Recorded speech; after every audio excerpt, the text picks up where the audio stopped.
Good evening and welcome to the annual live telecast of Furo Innovations. This year, we are going to call upon individuals and remind them about the collective responsibility towards planet Earth, the innovative pathways, and the global cooperation to retain the temperature at 1.5. When I travel the world seeking different frameworks to engage people in conversations on ecological peace, I'm welcomed. When I come to South Asia, I face a challenge. My country and my people in this part of the world still are thinking climate change is a myth because we lack scientific data, access to it, or probably understanding of it. That is why this year's initiative to be a knowledge partner with En-ROADS, which is a global climate simulator, which has been developed by Climate Interactive in association and partnership with MIT Sloan's Sustainability Initiative. It would be my honor if the governments, the parliamentarians, the corporations, the academicians, the scientists, the climate intellectuals, and the thought leaders of this country connect with En-ROADS or with us and understand how this simulator is going to change their lives, how this simulator is going to inspire change. And when I attended COP29 last year, and this year we have COP30 in pipeline, I realized that even 198 prime ministers and presidents around the world who are meeting every year were not able to connect and create one global policy or give us certain solutions that were groundbreaking breakthroughs. And I realized that there has been, they're not connected with each other. They still feel that I'm American, I'm Indian, I'm European, and there is nothing that is joining those that data and research together. So I was like, what is it that I can do in my capacity that could inspire change, that could tell a story that is compelling? And I found that in the 5 elements of life, and I call it a framework for ecological peace, a framework for spirituality, a framework for humanities. It's called Namah Shivaya. It's called earth, water, fire, air, and space. So these 5 elements is something that we all are made of. Our bodies, our planet, our animals, our ecosystem, everything. So today, these 5 elements have been challenged, are in unbalance, and they are creating chaos around the world. It's like us as humans, we have a body temperature, and if that is crossed, we are in feverish, element, and then we get into a stage that could be very risky. It could get us into coma, and probably only a miracle could save us. So either we now Earth has crossed 1.5 degree temperature. We're not giving it rest. We're not giving it medication. On top of that, we are creating more carbon and more methane, and it's almost like there is someone who's ailing and the temperature is already rising. And top of that, we are putting more blankets on top and suffocating. So, should we get to a point where there is no return or wait for a miracle, or should we take some action, a real time action? And that is why I thought it was very important first to understand where does this 38 billion tons of carbon come from? They come from 15 billion tons of it, as reported in different research and databases and fact sheets, is coming from China. And another 15%, another 15 billion of it is coming from America, India, 27 European Union nations, Russia, Japan, so on and so forth. And the rest, which is just barely 5 or 7 tons, are coming from other parts of the world. Now, we can't really stop developing, but looking back, why does it really happen?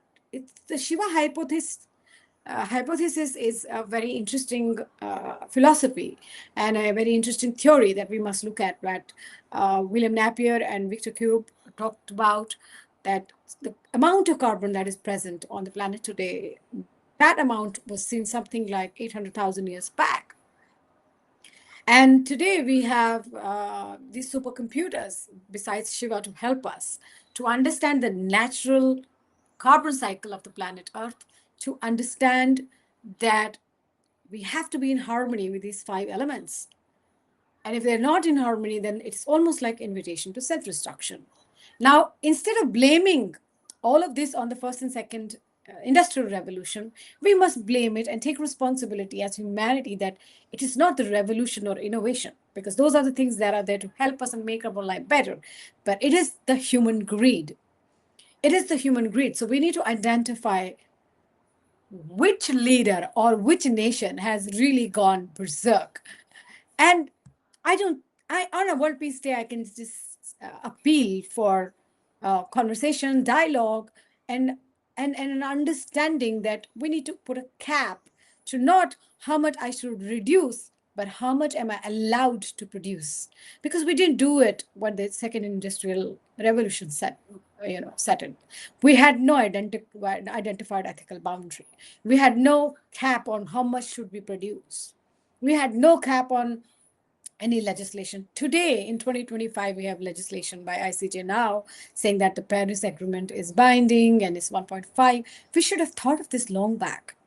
And as a thought leader today, I want to uh, sort of, put a strong opinion that we should not do AGI. And if we are doing AGI, we must know when to stop. How much innovation must happen now, because we already are facing a problem which we've not been able to solve, and which is taking a lot of our time, which is taking a lot of our resources, and we still have no consensus. And we are already happily entertaining this another innovation that is absolutely dangerous for humanity at the moment. So, do you want to leave your planet to robots? Because if there is no cap to it, if there is no legislation to it right now, we don't know what's going to happen 40 years from now, 50 years from now, 10 years from now. The change is happening so fast, so rapidly, probably 5 years from now. So here you have ecological peace at question mark, as a question mark, and then you have AI and AGI. While AI, I feel, is really making our life easy, AGI could be very dangerous. So, yes, we must look at both of these things. The other thing that I think I would want to appeal is that we should definitely start talking to CCP, all these intergovernmental organizations, and build dialogue and peace, and see if either the president resigns or he puts a cap on how much should he produce going forward. Because I think it is not a matter of Allied and Actual or Second World War, just for the sake of conversation today, and it's my duty as a World Peace Organization to inform our audience that it's not that anymore. It is about, at that time, it was just some civilians are hurt, and then, of course, you have your security forces, which are hurt always. This time, it is a question of human species. This time, it's a question of our planet. And I think we all in this day and age are mature enough, or educated enough, and have internet and the power of being a voice in our own space. So I just feel I'm being a drop in the ocean, and I hope that this will inspire you. If you're a corporation, please start treading towards green economy. If you're a parliamentarian, please be open to learning on climate change.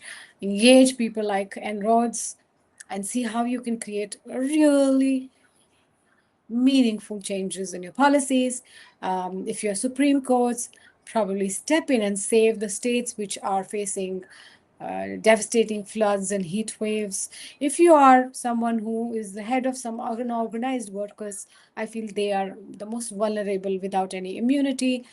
And of course, our children who are susceptible to air pollution and migrations. So I feel this is not a good world that we would like to see. On World Peace Day, it is my appeal to the world leaders that it is time we start talking with China. It is time that we start talking as one world, one family. That is the first philosophy under the natural law. Vasudeva Kutumbaka, we are one family. Five elements of life, that is the eternal order. At this time, I feel natural law has been violated. Thank you.